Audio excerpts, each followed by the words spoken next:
Hello and welcome to helping academy YouTube channel. আজকের ভিডিওতে আমি তোমাদের সাথে আলোচনা করব তোমাদের অনগোয়িং যে রিক্রুটমেন্টটা আছে, মানে ডাব্লিউবি, এসএসসি, গ্রুপ সি এবং গ্রুপ ডি, এতে তোমাদের ওবিসি রিজার্ভেশন 7% হবে নাকি 17% হবে। আমি জানি গতকাল তোমরা একটা নোটিশ পেয়েছো বিভিন্ন হোয়াটসঅ্যাপ গ্রুপে, সেখানে বিসিডাব্লিউ থেকে নোটিশটাতে অনেক কিছুই বলা রয়েছে। তারপর থেকে অনেকে আমাকে প্রশ্ন করছো যে আমাদের যে অনগোয়িং রিক্রুটমেন্ট যেটা রয়েছে ডাব্লিউবি, এসএসসি, গ্রুপ সি এবং গ্রুপ ডি, সেই ক্ষেত্রে কোন রুলসটা ফলো করে এই নিয়োগ প্রক্রিয়াটি হবে। তোমরা অনেকেই আমাকে মেসেজ করছো, এবার সবাইকে তো ইন্ডিভিজুয়ালি রিপ্লাই দেওয়া সম্ভব না, তাই আমি ভাবলাম তোমাদেরকে একটা ভিডিও বানিয়ে দিই যাতে তোমরা বিষয়টা তোমাদের কাছে ক্লিয়ার হতে পারে। পুরো বিষয়টি আমি তোমাদের সাথে আলোচনা করব, শুরু থেকে শেষ পর্যন্ত ভিডিওটা দেখতে থাকো, তাহলেই বুঝতে পারবে।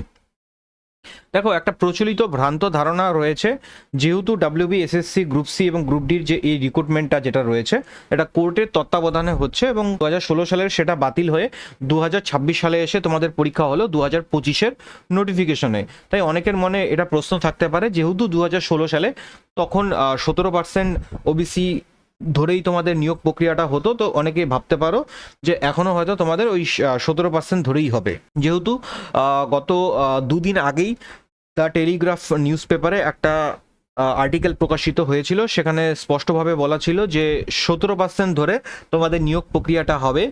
বিভিন্ন সোর্স থেকে সেই খবরটা পেয়েছে এবং তার উপর বেস করেই সেই আর্টিকেলটা প্রকাশ করেছে। তো আমিও তোমাদের ভিডিও বানিয়েছিলাম এবং বিভিন্ন জায়গাতে তোমরা সেই ভিডিওটা দেখতে পেরেছো যে ওবিসি রিক্রুটমেন্ট 17% ধরেই হবে। কিন্তু দেখো, একটা জিনিস আমি তোমাদেরকে বলি, আমাদের দেশে তো আইন রয়েছে, এবার আইন মেনেই কিন্তু সমস্ত প্রসিডিওরগুলো চলতে থাকে, ঠিক আছে? প্রথমত মাথা থেকে এটা বের করে দাও, এটা কিন্তু 2016 সালের রিক্রুটমেন্ট প্রসেস নয়, এটা 2025 সালের গ্যাজেট অনুযায়ী মার্চ মাসে তোমাদের 2026 সালে পরীক্ষা হয়েছে, অর্থাৎ এটা একটা ফ্রেশ রিক্রুটমেন্ট, ঠিক আছে? ক্ষেত্রে 2016 সালের কোনো নিয়মই এক্ষেত্রে প্রযোজ্য হবে না।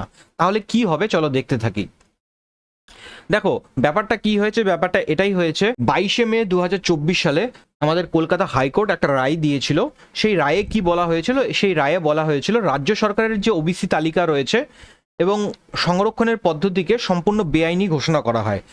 কোর্ট বলেছিল যে এটা আনসাইন্টিফিক হয়েছে এবং পপুলেশনের যেরকম বিস্তৃতি রয়েছে সেটার উপর বেস করে 17% রিজার্ভেশন দেওয়াটা বেআইনি ব্যাপার। এই যে রায়টা হয়েছিল কলকাতা হাইকোর্টে, সেটাকে চ্যালেঞ্জ করে বিগত সরকার সুপ্রিম কোর্টে গিয়েছিল। তারপর থেকে আমরা দেখতে পারি আমাদের রাজ্যে সমস্ত নিয়োগ প্রক্রিয়াগুলো একটা আইনি জটিলতায় ফেসে যায়। এই ওবিসি কেসের জন্যই কিন্তু সমস্ত নিয়োগ প্রক্রিয়াগুলো এতদিন যাবৎ হচ্ছিল না। পরবর্তীকালে কি হয়, পরবর্তীকালে নতুন সরকার আসার পর এই 13ই জুলাই সামার হলিডের পর সুপ্রিম কোর্ট খুললে 14ই জুলাই আমাদের রাজ্য সরকার সুপ্রিম কোর্ট থেকে এই যে কেসটি গিয়েছিল, যে কেসটি বিগত সরকার চ্যালেঞ্জ করেছিল ওবিসি রিলেটেড, সেই কেসটাকে তারা উইথড্র করে নেয়। তার ফলে কি হয়, তার ফলে 22শে মে 2024 সালে কলকাতা হাইকোর্ট যে রায়টা দিয়েছিল সেই রায়টাই কিন্তু বহাল থাকে। অর্থাৎ 22শে মে কি রায় দিয়েছিল, 22শে মে তো এটাই রায় দিয়েছিল যে 17% ওবিসি নিয়ে যে নিয়োগ প্রক্রিয়া এটা পুরোপুরি বেআইনি। তার মানে মোটামুটিভাবে ওবিসি জনজাতি ছিল তখন 143টার মতো, ঠিক আছে? 143টার মধ্যে কাস্ট এবং সাবকাস্ট মিলিয়ে ছিল, ঠিক আছে? এবার হাইকোর্টের যেটা রায় দিয়েছিল, হাইকোর্টের রায় এটাই দিয়েছিল যে মোটামুটি 77টার মতো জনজাতিকে উইথড্র করে নিতে হবে, ঠিক আছে? তার ফলে বর্তমান সরকার সুপ্রিম কোর্ট থেকে এই যে ওবিসি রিলেটেড কেসটা উইথড্র করে নেওয়ার পরে ওবিসিতে বর্তমানে 66টি শুধুমাত্র জনজাতি বেঁচে থাকে। মানে পূর্ববর্তী যে ওবিসি এ এবং ওবিসি বি, সেইটা আর বহাল থাকে না।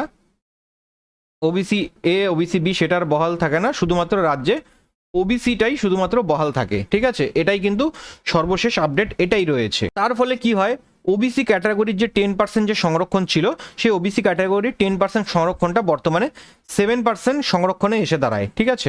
দেখো, এখানে যেটা নোটিশ দিয়েছে কালকে বিসিডব্লিউ, সেই নোটিশে কি বলা রয়েছে, the state government has advice that the recruitment process initiated during the period in question and where appointment letter have already been issued to the successful candidate on the basis of the final merit list shall abide by the reservation policy of the state government so far as OBC reservation is concerned।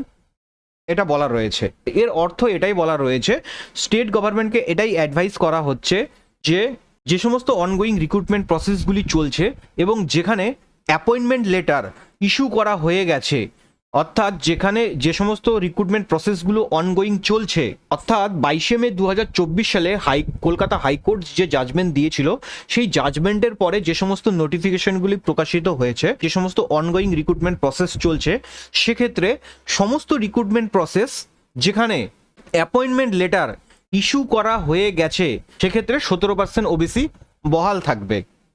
বুঝতে পেরেছো? তাহলে অনেকের কাছে প্রশ্ন আসবে, তাহলে আমাদের WBSSC group C এবং গ্রুপ ডির ক্ষেত্রে কি হবে? চলো গ্রুপ সি এবং গ্রুপ ডির ক্ষেত্রে কি হবে সেটা দেখে নেই। এটা বোঝার জন্য একটা সহজ পদ্ধতি হচ্ছে, তুমি নিজেকে প্রশ্ন করো, তোমার কি অ্যাপয়েন্টমেন্ট লেটার ইস্যু হয়ে গেছে? যদি বলো হ্যাঁ তোমার অ্যাপয়েন্টমেন্ট লেটার ইস্যু হয়ে গেছে, তাহলে তোমার 17% সংরক্ষণ বহাল থাকবে। তুমি যেই পরীক্ষায় দাও না কেন, সেই পরীক্ষার ক্ষেত্রে 17% সংরক্ষণ বহাল থাকবে। ঠিক আছে? এটা কি জন্য করা হয়েছে? জয়েনিং সম্পূর্ণ হওয়ার জন্য প্রার্থীদের আইনি সুরক্ষা দিতেই এই ধরনের নিয়ম আনা হয়েছে, যাতে তাদের কোনো আইনি জটিলতার মধ্যে পড়তে না হয় চাকরি পাওয়ার পর, অ্যাপয়েন্টমেন্ট লেটার পাওয়ার পর। এবার যদি তোমাকে প্রশ্ন করা হয় আমার কি অ্যাপয়েন্টমেন্ট লেটার ইস্যু হয়নি, যদি তোমার উত্তর হয়ে থাকে না, তো সেক্ষেত্রে তোমার 7% সংরক্ষণ কঠোরভাবে প্রযোজ্য হবে। ঠিক আছে? চলমান প্রক্রিয়া বা যেখানে জয়েনিং হয়নি, সেই ক্ষেত্রেই কিন্তু এই নিয়মই শেষ কথা। এটাই কিন্তু নোটিফিকেশন দিয়ে তোমাদেরকে জানিয়ে দিয়েছে। তো আমি তোমাদেরকে সহজ সরল ভাষায় নোটিফিকেশনটির মানেটা তোমাদেরকে বুঝিয়ে দিলাম। দেখো, WBSSC গ্রুপ সি এবং গ্রুপ ডির এই যে নতুন ফ্রেশ রিক্রুটমেন্টটা, এই ফ্রেশ রিক্রুটমেন্টটার নোটিফিকেশন কবে বেরিয়েছে? 2025 সালে, অর্থাৎ কলকাতা হাইকোর্টের জাজমেন্টের অনেক পরে। এবার ব্যাপার হচ্ছে, এই ক্ষেত্রে তো তোমাদের রেজাল্টই প্রকাশিত হয়নি, অ্যাপয়েন্টমেন্ট লেটার ইস্যু হওয়ার কোনো প্রশ্নই নেই।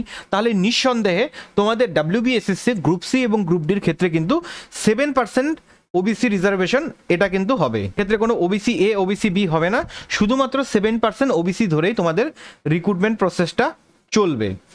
এই যে নোটিফিকেশন, কালকে যে নোটিফিকেশনটা যেটা প্রকাশ হয়েছে, এই নোটিফিকেশন অনুযায়ী কিন্তু রাজ্যের যে সমস্ত রিক্রুটমেন্ট এজেন্সিগুলি রয়েছে, WBSSC রয়েছে, PSC রয়েছে, PRB রয়েছে, পুলিশ রিক্রুটমেন্ট বোর্ড রয়েছে, সব জায়গাতে কিন্তু এই সংরক্ষণ নীতি মনেই পরবর্তী রিক্রুটমেন্ট প্রসেস চালানোর কথা বলা হয়েছে। রাজ্য সরকারের তরফ থেকে কিন্তু একটা ক্ল্যারিফিকেশন চলে এলো ওবিসি রিলেটেড। এইবার ডিপার্টমেন্ট ওয়াইজ ক্ল্যারিফিকেশন দেওয়া বাকি রয়েছে, মানে WBSSC, পুলিশ রিক্রুটমেন্ট বোর্ড, তাদের থেকে ক্ল্যারিফিকেশন দেওয়া বাকি রয়েছে। এবং আমরা ভবিষ্যতে দেখতে পারবো বিভিন্ন রিক্রুটমেন্ট বোর্ডগুলি থেকেও আলাদা আলাদা করে নোটিশ প্রকাশিত হবে এবং তোমাদেরকে সেই ব্যাপারে ক্ল্যারিফিকেশন দিয়ে জানিয়ে দেওয়া হবে।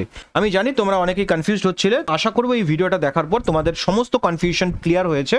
ভিডিওটি যদি তোমাদের উপকারে এসে থাকে, তাহলে ভিডিওটিতে অবশ্যই একটা লাইক করবে এবং নিজের অন্যান্য চাকরিপ্রার্থী বন্ধুদের সাথে ভিডিওটি শেয়ার করবে। আর তুমি যদি এই চ্যানেলে নতুন হয়ে থাকো, তাহলে তোমাকে বলবো don't forget to subscribe our YouTube channel. Thank you.